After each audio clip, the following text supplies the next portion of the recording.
ദൈവത്തെ നമുക്ക് സയന്റിഫിക്കലി ഒന്ന് അപ്രോച്ച് ചെയ്ത് നോക്കാം. മെക്സിക്കോയിലെ ഒരു ഏൻഷ്യന്റ് സിവിലൈസേഷനാണ് മായൻ സിവിലൈസേഷൻ. വളരെ മിസ്റ്റീരിയസ് ആയിട്ടുള്ള ആർക്കിടെക്ചറും വളരെയധികം യുണീക്ക് ആയിട്ടുള്ള സ്റ്റെപ്പ് പിരമിഡുള്ള ഒരു സിവിലൈസേഷനാണ് മായൻ സിവിലൈസേഷൻ എന്ന് പറയുന്നത്. ഇവിടുത്തെ മനോഹരമായ കൊത്തുപണികൾക്കിടയിൽ നമുക്ക് ചെറിയൊരു ഡീറ്റെയിൽ കാണാൻ പറ്റും. മായൻ സിവിലൈസേഷനിലെ ഒരു രാജാവായിരുന്നു കിങ് പക്കൽ. അദ്ദേഹത്തിന്റെ ശവക്കല്ലർ എന്ന് വിശ്വസിക്കുന്ന ഈ സംഭവത്തിന്റെ മുകളിലുള്ള ചില കൊത്തുപണികളാണ് ഇവിടെ ഏറ്റവും കൂടുതൽ ചർച്ചാ വിഷയമായിട്ടിരിക്കുന്നത്. ഇതിനെയാണ് ലിഡ് ഓഫ് സർക്കോഫഗസ് എന്ന് പറയുന്നത്. ഇതിന് ഏകദേശം 683 CE വരെ പഴക്കമുണ്ടെന്നാണ് പറയപ്പെടുന്നത്. ഈ ഒരു ഏൻഷ്യന്റ് ആർട്ടിഫാക്ട് ഒരു മോഡേൺ പെർസ്പെക്റ്റീവ് നോക്കുകയാണെങ്കിൽ ഇതൊരു എക്സ്ട്രാ ടെറസ്ട്രിയൽ ആയിട്ടേ തോന്നുള്ളൂ. കാരണം ഒരാള് എന്തോ സംഭവത്തിന് ഇങ്ങനെ കൺട്രോൾ ചെയ്യുന്ന രീതിയിലാണ് ശരിക്കും ഈ ആർട്ടിഫാക്ട് ഇരിക്കുന്നത്. അതായത് ഇദ്ദേഹം ഇതിനകത്ത് ഇരുന്ന് എന്തോ കൈകൾ കൊണ്ട് കൺട്രോൾ ചെയ്യുന്നത്, കാലുകൾ കൊണ്ട് കൺട്രോൾ ചെയ്യുന്നതും എന്തോ ഒരു തരത്തിലുള്ള റോക്കറ്റ് പോലത്തെ ഒരു സംഭവത്തിനകത്ത് ഇരിക്കുന്നത് വരെയാണ് ശരിക്കും ഈ ഒരു കൊത്തുപണി ഇരിക്കുന്നത്. അതുകൊണ്ട് തന്നെ നമ്മുടെ ലോകമെമ്പാടും ഈ ഒരു പെർട്ടിക്കുലർ സംഭവം വളരെയധികം ഫേമസ് ആണ്. ഇദ്ദേഹത്തിന്റെ ബോഡി ലാംഗ്വേജ് മാത്രം നിങ്ങളൊന്ന് ശ്രദ്ധിച്ചു നോക്കാം. അദ്ദേഹം വളരെയധികം റിലാക്സ്ഡ് ആയിട്ട് ഒരിടത്തിരിക്കുന്നത് പോലെയാണ് നമുക്കിവിടെ കാണാൻ പറ്റുന്നത്. അതുപോലെ തന്നെ കൈകൾ കൊണ്ടും കാലുകൾ കൊണ്ടും ഒരുപാട് കൺട്രോൾസ് ഇങ്ങനെ കൺട്രോൾ ചെയ്യുന്നത് നമുക്ക് കാണാൻ പറ്റും. ഇത്തരം ഡീറ്റെയിൽ ആയിട്ടുള്ള ഒരു കൊത്തുപണി നമ്മുടെ ലോകത്ത് വേറെ എവിടെയും കണ്ടുപിടിച്ചിട്ടില്ല എന്നുള്ളതാണ് വാസ്തവം. അതും ഈ കൊത്തുപണിയുടെ ഏജ് വെച്ച് കമ്പയർ ചെയ്ത് നോക്കുകയാണെങ്കിൽ ഇതിനെ നമുക്ക് ഒരിക്കലും ജസ്റ്റിഫൈ ചെയ്യാൻ പറ്റില്ല. പക്ഷെ മെയിൻ സ്ട്രീം റെപ്രസെന്റേഷൻ എന്താണ് പറയുന്നതെന്ന് വെച്ചാൽ ഈ കാണുന്നത് വെറും ഒരു സിംബോളിക് റെപ്രസെന്റേഷൻ മാത്രമാണെന്നാണ്. അതായത് ഞാൻ കഴിഞ്ഞ വീഡിയോസിലൊക്കെ പറഞ്ഞിട്ടുണ്ടായിരുന്നു, എല്ലാ ഇമേജസിനും എന്തെങ്കിലും ഒരു മീനിങ് കണ്ടോ. ഒരു എക്സാമ്പിൾ പറയുകയാണെങ്കിൽ ഈഗിളുടെ തലയുള്ള ഒരു മനുഷ്യന്റെ കൊത്തുപണിയാന്ന് വിചാരിക്കുക. അതിന്റെ അർത്ഥം ആ മനുഷ്യന്റെ തല ഈഗിളുടെ ആണെന്നല്ല. അതിന്റെ അർത്ഥം അദ്ദേഹം ഒരു പട നയിക്കുന്ന ആളോ, ഒരു സംതിങ് പവർഫുൾ, അതായത് ഒരു ശക്തരായിട്ടുള്ള ഒരു സംഭവത്തിനെയാണ് ശരിക്കും റെപ്രസെന്റ് ചെയ്യുന്നത്. അതുപോലെ തന്നെ എല്ലാത്തിനും ഒരു മീനിങ് ഉണ്ടെന്നാണ് നമുക്ക് അറിയാൻ പറ്റുന്നത്. അതുപോലെ തന്നെ ഈ പറയുന്ന മായൻസിന്റെ ഈ ഒരു കൊത്തുപണി എന്ന് പറയുന്നത് ഒരു സിംബോളിക് റെപ്രസെന്റേഷൻ മാത്രമാണ്. അത് ഈ പറയുന്ന ഏലിയൻസോ റോക്കറ്റോ അങ്ങനെ ഒന്നും അല്ലെന്നാണ് ഒരുപാട് ആൾക്കാർ പറയുന്നത്. പക്ഷേ മായൻസിന്റെ ആർക്കിടെക്ചറിന്റെ പ്രിസിഷനും അതിന്റെ മാസീവ്നെസ്സും അതും നമ്മുടെ ആകാശത്ത് നടക്കുന്ന സെലസ്റ്റിയൽ ഒബ്ജക്ട്സുമായിട്ട് വളരെയധികം മാച്ച് ചെയ്യുന്നുണ്ടെന്നുള്ള കാര്യം നമ്മൾ ആലോചിക്കുകയാണെങ്കിൽ ഇവർക്ക് ഇതൊക്കെ എവിടെ നിന്ന് മനസ്സിലായി എന്നുള്ള ഒരു ചോദ്യമാണ് ശരിക്കും അവിടെ നിൽക്കുന്നത്. എങ്ങനെയാണ് ഇവർക്ക് ഇത്തരം അറിവുകൾ കിട്ടിയത്, അല്ലെങ്കിൽ എന്തിനാണ് ഇവർ ഇത്തരത്തിലുള്ള കൺസ്ട്രക്ഷൻ അവിടെ പണിതത്? അത് ഇപ്പോഴും ഒരു മിസ്റ്ററി തന്നെയാണ്. നിങ്ങളിപ്പോ ഈ കാണുന്നതാണ് ചിച്ചിൻ ഇറ്റ്സയിലെ മായൻ സിവിലൈസേഷന്റെ ഒരു പിരമിഡിക്കൽ സ്ട്രക്ചർ. ഈ ഒരു മെഗാ സ്ട്രക്ചറും സെലസ്റ്റിയൽ ഒബ്ജക്റ്റുമായിട്ട് വളരെയധികം അലൈൻഡ് ആണെന്നുള്ളതാണ് വാസ്തവം. അപ്പോ ഇങ്ങനെയൊക്കെ ഉണ്ടാക്കണമെങ്കിൽ എക്സ്ട്രാ ടെറസ്ട്രിയൽ ഹെൽപ്പ് ഇവർക്ക് എന്തായാലും കിട്ടിയിട്ടുണ്ടാവണം എന്നാണ് ഒരുപാട് ആൾക്കാർ ഇപ്പോഴും വിശ്വസിക്കുന്നത്. നമ്മുടെ ലോകമെമ്പാടുമുള്ള ഏൻഷ്യന്റ് മിത്തോളജീസ് എടുത്തു നോക്കുകയാണെങ്കിൽ പറക്കുന്ന ചാരിയറ്റ്സും പറക്കുന്ന മെഷീനും ആകാശത്ത് വെച്ച് നടക്കുന്ന യുദ്ധങ്ങളും അവർ വളരെയധികം അഡ്വാൻസ്ഡ് ആയിട്ടുള്ള വെപ്പൺസ് ഒക്കെ ഉപയോഗിക്കുന്നതിനെ പറ്റിയിട്ടൊക്കെ നമുക്ക് ഒരുപാട് ഇൻഫർമേഷൻ, ഒരുപാട് ഡീറ്റെയിൽസ് നമുക്ക് കിട്ടും. ഇത്രയും വർഷങ്ങൾക്ക് മുമ്പ് ഒരാളുടെ ഇമാജിനേഷൻ ഇത്തരം സ്റ്റോറീസ് ഒക്കെ എങ്ങനെ പൊട്ടിമുളച്ച് വരുന്നു എന്നാണ് ശരിക്കും എനിക്ക് എപ്പോഴും സംശയമുള്ളത്. നിങ്ങൾ എന്റെ ഒരു ലോജിക്കൽ എക്സ്പ്ലനേഷൻ കേട്ടു നോക്കാം. ഒരുപാട് വർഷങ്ങൾക്ക് മുമ്പ്, അതായത് ഇപ്പൊ ഈ പറയുന്ന ഒരു കാലഘട്ടത്ത് എന്തോ ഒരു യുദ്ധം അവിടെ ഉണ്ടായി, അല്ലെങ്കിൽ എന്തോ ഒരു അടിപിടി ഉണ്ടായെന്ന് വിചാരിക്കാം. അതായത് രണ്ട് രാജകുടുംബങ്ങൾ തമ്മിൽ, രണ്ട് സ്റ്റേറ്റുകൾ തമ്മിൽ എന്തെങ്കിലും ഒരു യുദ്ധം ഉണ്ടായെന്ന് നിങ്ങൾ വിചാരിക്കാം. അപ്പൊ ഈ യുദ്ധത്തിൽ പലതരത്തിലുള്ള ടൂൾസോ പലതരത്തിലുള്ള ടെക്നിക്സോ അവർ ഉപയോഗിച്ചിട്ടുണ്ടാവും, പലതരത്തിലുള്ള സംഭവങ്ങളൊക്കെ ഉപയോഗിച്ചിട്ടുണ്ടാവും. പക്ഷേ എങ്ങനെ ഈ പറയുന്ന സംഭവങ്ങളൊക്കെ ഈ പറയുന്ന പോലെ പറക്കുന്ന സംഭവങ്ങളായിട്ടും പറന്നു വന്ന് ഒരാൾ ഇങ്ങനെ ആക്രമിക്കുന്നതും അവിടുന്ന് ചാടി വന്ന് ആക്രമിക്കുന്നതും പലതരത്തിലുള്ള പവർഫുൾ ആയിട്ടുള്ള അമ്പ് വേയുന്നത്, അങ്ങനെയൊക്കെ എങ്ങനെയാണ് ഇതൊക്കെ ഭാവനയായിട്ട് കൺസിഡർ ചെയ്യാൻ പറ്റുന്നത്? എന്റെ ഒരു ലോജിക്ക് അനുസരിച്ച് ഇവർ കാണുന്ന കാര്യങ്ങളാണ് ശരിക്കും എഴുതി വെച്ചിട്ടുണ്ടാവുക. ഈ പറയുന്ന കഥകളിലെ ഒരു 90% ഭാവനയാണ് നമുക്ക് കൺസിഡർ ചെയ്യാം.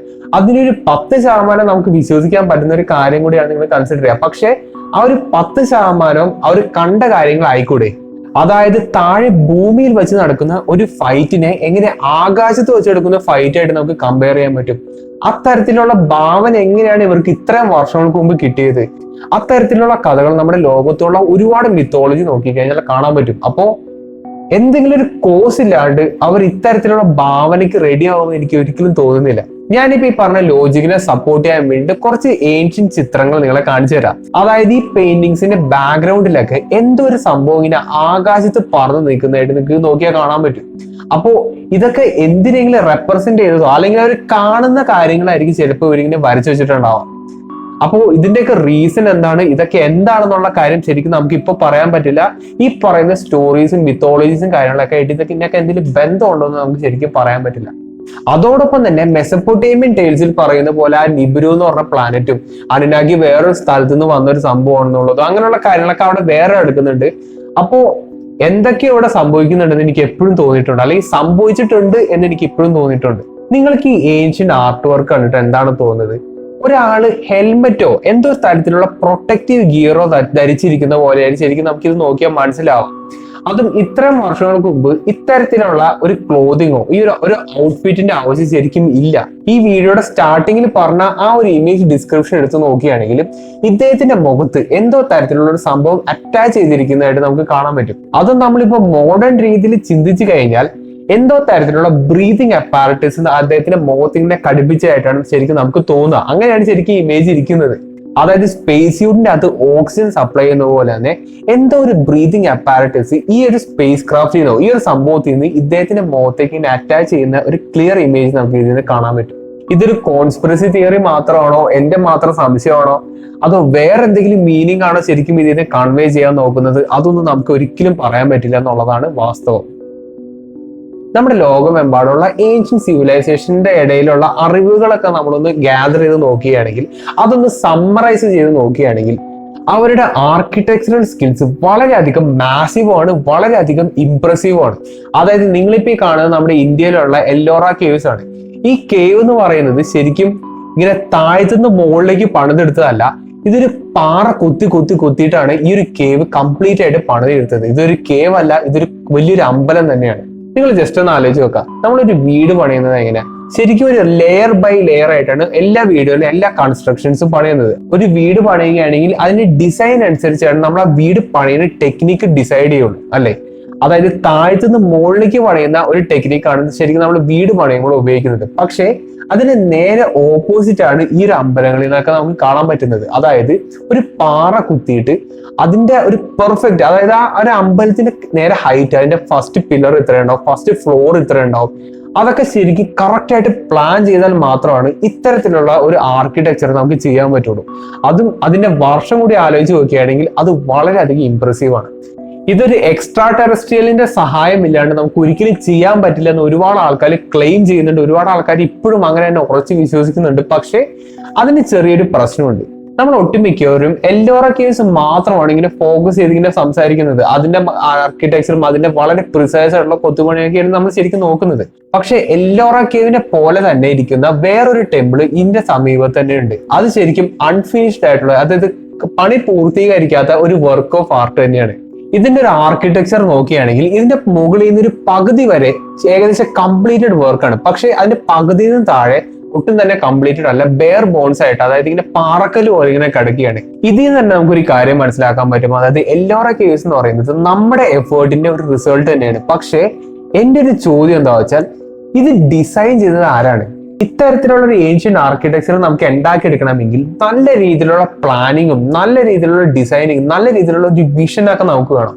അതും ഈ പറയുന്ന സംഭവത്തിന് ഇത്രയും വർഷങ്ങൾ പഴക്കമുണ്ടെന്ന് പറയുമ്പോൾ ഒരുപാട് ആൾക്കാർക്ക് അത് ടാലി ആവില്ല. അപ്പോൾ ഏൻഷ്യന്റ് ആയിട്ടുള്ള എന്തെങ്കിലും ഒരു ആർക്കിടെക്ചറിനോ എന്തെങ്കിലും ഒരു സംഭവത്തിന് എന്തെങ്കിലും ഒരു കൺഫ്യൂഷൻ വരികയാണെങ്കിൽ അത് നേരെ എക്സ്ട്രാ ടെറസ്ട്രിയൽസിന്റെ തലയിൽ ഇടുന്ന ഒരു പ്രകൃതം ഞാൻ കോമൺ ആയിട്ട് കണ്ടുവരുന്നുണ്ട്. പക്ഷെ എല്ലോറ കേവ്സിന്റെ കേസിൽ ചെറിയൊരു പ്രത്യേകത ഉണ്ട്. അതായത് വളരെയധികം പ്രിസൈസ് ആയിട്ടുള്ള ഒരുപാട് അണ്ടർ വാട്ടർ ചാനൽസും ഒരുപാട് അണ്ടർഗ്രൗണ്ട് കേവ്സ് ഒക്കെ ശരിക്കും എല്ലോറ കേവ്സിന്റെ അകത്ത് നമുക്ക് നോക്കിക്കഴിഞ്ഞാൽ കാണാൻ പറ്റും. അപ്പോൾ ഇതിന്റെയൊക്കെ മീനിങ് എന്താണ്, ഇതിന്റെയൊക്കെ യൂസ് എന്താണ്, ഇത് ശരിക്കും പർപ്പസ് എന്താണ്? അതുമാത്രമല്ല എല്ലോറ കേവ്സിന്റെ മുകളിൽ ഒരു എക്സ് മാർക്ക് നമുക്ക് കാണാൻ പറ്റും. അതുമാത്രമല്ല എല്ലോറ കേവ്സ് എന്ന് പറയുന്നത് കറക്റ്റ് നോർത്ത് ആയിട്ടാണ് ഇതിനെ അലൈൻ ചെയ്തിരിക്കുന്നത്. അതിന്റെ ഒരു സൈഡ് കറക്റ്റ് നോർത്ത് ആയിട്ടാണ് അലൈൻ ചെയ്തിരിക്കുന്നത്. അപ്പോൾ ഇതൊക്കെ എങ്ങനെ, എന്തിന്, എപ്പോ, ഇതൊക്കെയാണ് ശരിക്കും നമുക്ക് ഇപ്പോഴും അറിയാൻ പാടാത്ത ഒരുപാട് ചോദ്യങ്ങൾ. അതുകൊണ്ട് തന്നെ നമ്മുടെ ലോകത്തിലെ ഏറ്റവും വലിയ മോണോലിത്തിക് സ്ട്രക്ചറിന് എക്സ്ട്രാ ടെറസ്ട്രിയലുമായിട്ടുള്ള ബന്ധമുണ്ടോ എന്ന് ശരിക്കും നമുക്ക് സംശയിക്കുന്നതിൽ തെറ്റു പറയാൻ പറ്റില്ല. ദൈവത്തെ പറ്റിയിട്ടുള്ള വീഡിയോസിലൊക്കെ കോമൺ ആയിട്ട് ഞാൻ കേൾക്കുന്ന ഒരു കമന്റ് ആണ്, ഇത്തരത്തിൽ അഡ്വാൻസ്ഡ് ആയിട്ടുള്ള സംഭവങ്ങളൊക്കെ ആ കാലത്തൊക്കെ ഉണ്ടെങ്കിൽ എന്തെങ്കിലും ഒരു ടെക്നോളജിക്കൽ അഡ്വാൻസ്മെന്റ്സിന്റെ ഒരു പ്രൂഫ് അത് നമുക്ക് ഇതുവരെയായിട്ട് കിട്ടിയിട്ടില്ല. അത് എന്തുകൊണ്ട് നമുക്ക് കിട്ടുന്നില്ല? ഒരു എക്സാമ്പിൾ ഞാൻ പറയട്ടെ. ഈ പറയുന്ന പോലെ ഒരു എക്സ്ട്രാ ടെറസ്ട്രിയലിന്റെ ഇൻഫ്ലുവൻസ് നമ്മുടെ ഏൻഷ്യന്റ് സിവിലൈസേഷൻസ് ഉണ്ടായെന്ന് വിചാരിക്കാം. അവർക്ക് നല്ല രീതിയിലുള്ള അഡ്വാൻസ്മെന്റ്സ് അല്ലെങ്കിൽ എന്തെങ്കിലും ടെക്നോളജിക്കലി ആയിട്ടുള്ള സംഭവങ്ങൾ അവരുടെ കൈവശം ഉണ്ടായിരുന്നിരിക്കണം അല്ലെ. പക്ഷെ നമുക്ക് ഇതുവരെയായിട്ടും അത്തരത്തിലുള്ള ഒന്നും തന്നെ കണ്ടുപിടിക്കാൻ പറ്റിയില്ല. ആന്റിക്കത്ര മെക്കാനിസം ഒഴിച്ച് നമുക്ക് ഒന്നും തന്നെ കണ്ടുപിടിക്കാൻ പറ്റിയിട്ടില്ല നമുക്ക് പറയാൻ പറ്റും. അപ്പോ ഇവിടുത്തെ ചോദ്യം എന്താ വെച്ചാൽ, ഇങ്ങനെയുള്ള ഒരു സംഭവം നമ്മുടെ ഭൂമിയിൽ വന്ന് ഇറങ്ങിയിട്ടുണ്ടെങ്കിലോ നമ്മുടെ മനുഷ്യരായിട്ട് ഇന്ററാക്ട് ചെയ്തിട്ടുണ്ടെങ്കിലോ എന്തെങ്കിലും ഒരു ഏൻഷ്യന്റ് പീസ് ഓഫ് ടെക്നോളജി നമ്മുടെ ഭൂമിയിൽ എവിടെയെങ്കിലും ഒന്നെങ്കിലും കിട്ടേണ്ടതല്ലേ എന്ന് ഒരുപാട് ആൾക്കാർക്ക് സംശയം ഉണ്ടായിട്ട് ഞാൻ കണ്ടിട്ടുണ്ട്. അപ്പോൾ അതിനുള്ള റീസൺ ഞാൻ എന്താന്ന് പറഞ്ഞുതരാം. 2024 ഞാനിപ്പോ ഈ ഒരു ഫോൺ ഉപയോഗിക്കുന്നുണ്ട്. ഈ ഫോണിനകത്ത് ഒരുപാട് കമ്പോണൻസ് ഉണ്ട്. ഓക്കെ, ഇപ്പൊ റബ്ബർ, ഒരു സിലിക്കണിന്റെ ഒരു കേസ് ഉണ്ട്, ഒരു ഗ്ലാസ് ഉണ്ട്, ഇതിനകത്ത് ഒരുപാട് പ്ലാസ്റ്റിക്കിന്റെ കമ്പോണൻസ് ഉണ്ട്, മോട്ടോഴ്സ് ഉണ്ട്, അങ്ങനെ ഒരുപാട് സംഭവങ്ങൾ ഇതിനകത്ത് ഉണ്ട്. ഈ സംഭവം ഞാൻ ഇങ്ങനെ മണ്ണിൽ ഇങ്ങനെ ഇട്ടു എന്ന് വിചാരിക്കാം. അതെന്ത് ഒരുപാട് ഒരു 10,000 വർഷങ്ങൾ കഴിഞ്ഞാൽ ഈ ഫോൺ ശരിക്കും അവിടെ ഉണ്ടാവില്ല. അതായത് ഈ ഫോണിന്റെ അകത്തുള്ള എല്ലാ സംഭവങ്ങളും നാച്ചുറലി ഇറോഡഡ് ആവുകയോ ഡീഗ്രേഡ് ചെയ്യുകയോ ഈ ഗ്ലാസ് ഒക്കെ ശരിക്കും ഇല്ലാണ്ടായി പോകുന്ന ഒരു അവസ്ഥ ഉണ്ടാവും. ഇപ്പൊ 1000 എന്ന് പറഞ്ഞാൽ ഞാൻ ജസ്റ്റ് ഒരു നമ്പർ പറഞ്ഞാൽ ഒരു 10,000 20,000 വർഷമൊക്കെ കഴിഞ്ഞാല് ഈ സംഭവം ശരിക്കും അവിടെ ഉണ്ടാവില്ല. അത് നാച്ചുറലി ബൈ നേച്ചർ അത് ഇറോഡ് ആയിപ്പോ. ഈ സെയിം കേസ് തന്നെ കാറുകൾക്കോ നമ്മുടെ ഭൂമിയിലുള്ള എല്ലാ സംഭവത്തിനും ബാധകമാണ്. അതായത് ഇപ്പൊ പെട്ടെന്ന് 2024 ഈ ഒരു പോയിന്റിൽ നമ്മുടെ മനുഷ്യന്മാർ ഇവിടെ എല്ലാവരും വാനിഷ് ആയി പോയി വിചാരിക്കാം, ഇവിടെ നിന്ന് എല്ലായിടത്തും മാഞ്ഞു പോയി വിചാരിക്കാം. ഈ പറയുന്ന TV, ഈ പറയുന്ന സംഭവങ്ങളൊക്കെ നമ്മുടെ ലോകത്തുണ്ട്. നിങ്ങൾ കൺസിഡർ ചെയ്യാം, ഒരു 5,000 ഒരു 10,000 വർഷങ്ങൾ കഴിഞ്ഞാൽ ഈ സംഭവങ്ങളൊക്കെ നാച്ചുറലി ഇറോഡഡ് ആയി പോകും, അതായത് ഇല്ലാണ്ടായി പോകും. അതുകൊണ്ട് പണ്ട് നടന്നിരിക്കുന്ന സംഭവങ്ങളുടെ എവിഡൻസസ് ഒക്കെ നമുക്ക് കിട്ടുന്നത് എങ്ങനെയാ? ഈ പറയുന്ന പ്രിസർവ്ഡ് ആയിട്ടുള്ള എഴുത്തുകളിൽ നിന്ന്, മാനുസ്ക്രിപ്റ്റുകളിൽ നിന്ന്, കൊത്തുപണികളിൽ നിന്നാണ് നമുക്ക് ഇങ്ങനെയുള്ള കാര്യങ്ങളൊക്കെ കിട്ടുക. അതും ഏറ്റവും കൂടുതൽ പ്രിസർവ്ഡ് ആയിട്ടിരിക്കുന്ന ഒരു സംഭവങ്ങളാണ് ഈ കൊത്തുപണി. കല്ലിലുള്ള കൊത്തുപണികളിലൊക്കെയാണ് ശരിക്കും ഏറ്റവും കൂടുതൽ പ്രിസർവ്ഡ് ആയിട്ടുള്ളത്. അത് മാത്രമല്ല ഒരുപാട് ചുമർ ചിത്രങ്ങൾ, അതൊക്കെയാണ് ശരിക്കും ഏറ്റവും കൂടുതൽ പ്രിസർവ്ഡ് ആയിട്ടുള്ള ഏൻഷ്യന്റ് ആയിട്ടുള്ള ഇൻഫോർമേഷൻ എന്ന് പറയുന്നത്. അതിൽ നിന്ന് കിട്ടുന്ന വളരെ വളരെ കുറച്ച് ഇൻഫോർമേഷൻസിൽ നിന്നാണ് ഈ തരത്തിലുള്ള എക്സ്ട്രാ ടെറസ്ട്രിയൽസുമായിട്ടുള്ള ബന്ധം എന്നുള്ള കാര്യങ്ങളൊക്കെ നമുക്ക് റിലേറ്റ് ചെയ്യാൻ പറ്റുന്നത്. ഞാനിപ്പോ ഈ പറഞ്ഞ ഒരു പെർസ്പെക്റ്റീവ് എന്ന് ആലോചിക്കുകയാണെങ്കിൽ എന്തോ ഒരു ഇൻഫർമേഷൻ ശരിക്കും നശിച്ചു പോയിട്ടുണ്ടാവും നമുക്ക് അതിൽ നിന്ന് തന്നെ മനസ്സിലാക്കാൻ പറ്റും. ഞാനിപ്പോ ഈ പറഞ്ഞ കാര്യം വെറും ഒരു ഇമാജിനേഷൻ മാത്രമല്ല, ഇത് ശരിക്കും നടക്കുന്ന ഒരു കാര്യം തന്നെയാണ്. ദൈവം എന്നുള്ളൊരു കൺസെപ്റ്റിന്റെ ഒറിജിൻ അതിനെ സയന്റിഫിക്കലി തെളിയിക്കാനാണ് ഞാൻ നോക്കുന്നത്. അപ്പോൾ നല്ലൊരു ടോപ്പിക്കായിട്ട് നമുക്ക് ഇനി അടുത്ത വീഡിയോ കാണാം.